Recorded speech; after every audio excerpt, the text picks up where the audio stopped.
প্রথমে চায়নার চাউকফু এবং তারপরে ভারতের সিতুয়া পোর্ট, পরপর দুটো পোর্টকে আরাকান আর্মি আক্রমণ করলো।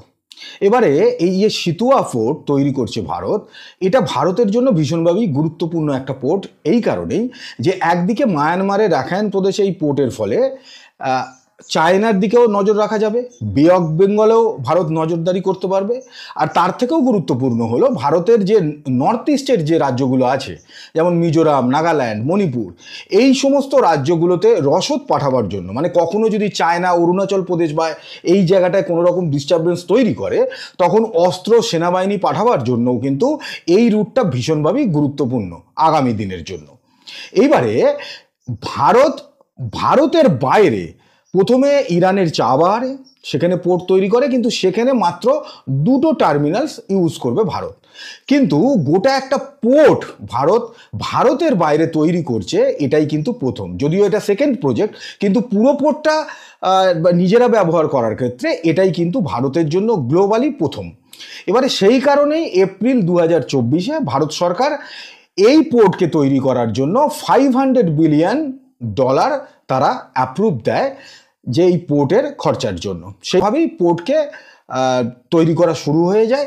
এবং এই পোর্ট বোধহয় ভারতও জানতো যে কোনো না কোনো সময় আরাকান আর্মির দখলে আসবে, কারণ আরাকান আর্মি রাখাইন প্রদেশের মোটামুটিভাবে ডিসেম্বর 2024-এই খবর এসে যায় যে 13 থেকে 14টা টাউনশিপ, টোটাল 17টা টাউনশিপের মধ্যে আরাকান আর্মির দখলে এসে গেছে।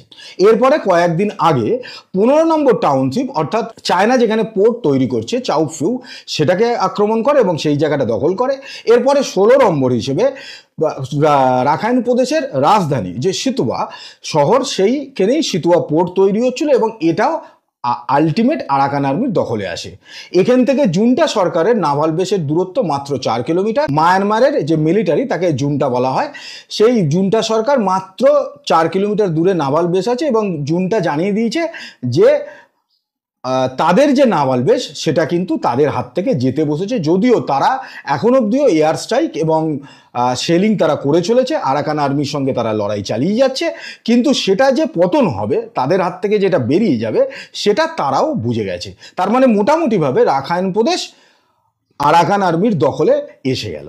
এইবারে আসল প্রশ্ন হলো যে আরাকান আর্মি সিতুয়া পোর্টকে আক্রমণ কেন করলো। একটা তো ঠিক যে এপ্রিল 2024-এ ভারত সরকার অ্যাপ্রুভাল দিচ্ছে, টাকা অ্যাপ্রুভ করছে এই পোর্ট তৈরি করার জন্য। এবার তখন অবধিও যে মায়ানমারের কি অবস্থা, জুন্টা সরকারের সঙ্গে আরাকান আর্মির লড়াই কিন্তু অনেক বছর ধরে চলছে। আরাকান আর্মি তারা স্বাধীনতা চায় জুন্টার থেকে এবং রাখাইন প্রদেশকে তারা আলাদা দেশ হিসেবে আগামী দিনে স্বীকৃতি আদায় করতে চায়। এবারে এই খবর ভারতীয় ইন্টেলিজেন্সের কাছে ছিল না, সেটা বোধহয় মনে হয় না।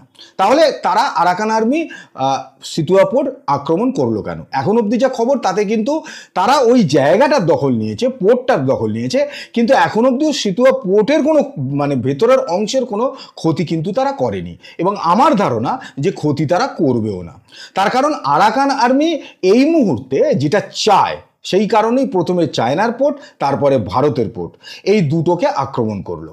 আরাকান আর্মি এই মুহূর্তে ইকোনমিক দিকটাকে সমৃদ্ধ করতে চায়। সেই কারণে কিন্তু রাখাইন প্রদেশের যে লোকাল বিজনেসম্যান রয়েছে, যাদের কাছে পয়সা আছে, তাদেরও কিন্তু অ্যাসেটস তারা সিজ করছে এবং তাদের কাছ থেকেও টাকা পয়সা কিন্তু দখল করে নিচ্ছে। তার কারণ তাদেরকে অর্থনৈতিকভাবে সমৃদ্ধ হতে হবে যদি রাখাইন প্রদেশকে চালাতে হয়। সেই কারণেই কিন্তু এই দুটো পোর্টকে তারা নিজেদের দখলে রাখছে, এই কারণেই যে যাতে আগামী দিনে ভারত এবং চায়না দুজনের কাছ থেকেই তারা অর্থনৈতিক দাবি দাবা আদায় করতে পারে।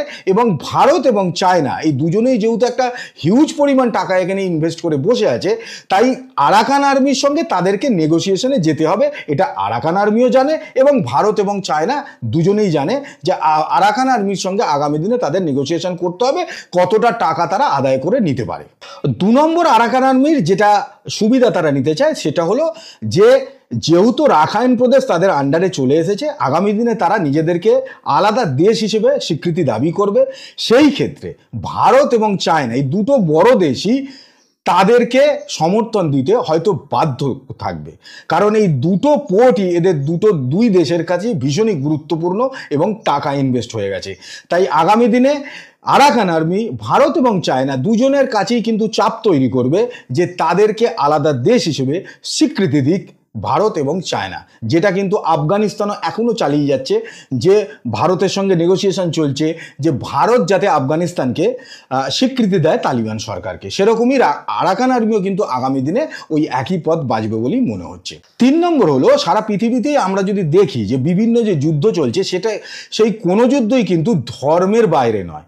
মানে মোটামুটি করে যদি একটু পৌঁছানো যায় তাহলে দেখা যাবে যে সেখানে ধর্মের একটা ইনফ্লুয়েন্স কিন্তু আছেই। সেই জায়গা থেকে আরাকান আর্মির যে সদস্যরা তারা কিন্তু বৌদ্ধ ধর্মাবলম্বী, আর বৌদ্ধ ধর্মের সঙ্গে ভারতীয় ভূখণ্ডের কিন্তু একটা যোগ আছেই। এখানে গৌতম বুদ্ধ আছে যাকে আমরা এখনো পুজো করি। ফলে সেই জায়গা থেকে ভারত এবং আরাকান আর্মির মধ্যে যে বিরাট কিছু ঝামেলা বাঁধবে সেটা কিন্তু মনে হয় না, কারণ ধার্মিক দৃষ্টিকোণ থেকে আরাকান আর্মির সঙ্গে ভারতের কিন্তু একটা কোর যোগাযোগ কিন্তু আছে।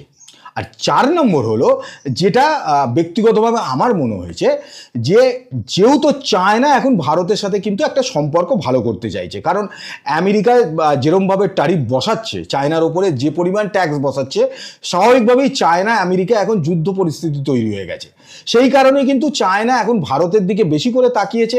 এমনকি তাদের বিদেশমন্ত্রী এটাও বলেছে যে ভারত আসুক, আলোচনার টেবিলে বসে আমাদের যে বর্ডার ডিসপিউটগুলো আছে সেগুলো আমরা মিটিয়ে ফেলি এবং ইকোনমিক দিকটা নিয়ে আমরা ভাবনা চিন্তা করি, যাতে দুটো দেশই অর্থনৈতিকভাবে আরও বেশি সমৃদ্ধ হতে পারে। সেই জায়গা থেকে এই যে আরাকান আর্মি হঠাৎ করে চাউকফিউতে আক্রমণ করে বসলো, এইখান থেকে কিন্তু ভারতের সঙ্গে চায়নার একটা সম্পর্ক খারাপ হওয়ার জায়গা তৈরি হতে পারে। কারণ যেহেতু কিছুদিন আগেই আমরা দেখেছি যে আমাদের এখান থেকে অনেক পার্লামেন্টেরিয়ান এবং মায়ানমারে যে ভারতের রাষ্ট্রদূত আছে তিনি সেখানে জুনটা এবং আরাকান আর্মির সদস্যদের নিয়ে একটা মিটিং করেছেন।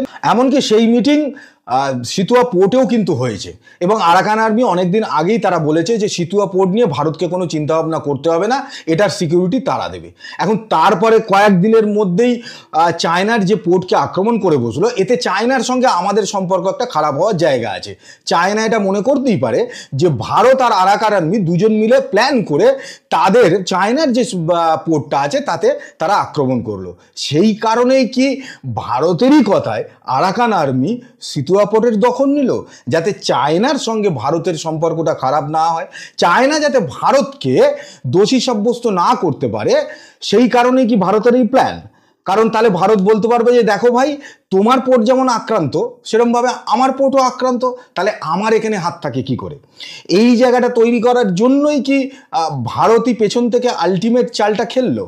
এই প্রশ্ন কিন্তু থাকেই। তবে আগামী দিনে কি হয় সেদিকে আমাদের নজর রাখতেই হবে, কিন্তু আমার মনে হয় না সিতুয়া পোর্ট কোনোভাবে ক্ষতিগ্রস্ত হবে বা আরাকান আর্মি কোনোভাবে ক্ষতিগ্রস্ত করবে ভারতের কোনো জিনিসকে, কারণ ভারতের সঙ্গে আরাকান আর্মির সম্পর্ক কিন্তু মোটামুটি ঠিকঠাকই আছে। আপাতত সেই দিকেই আমরা নজর রাখবো। আজকের মতো এইটুকুই। নমস্কার।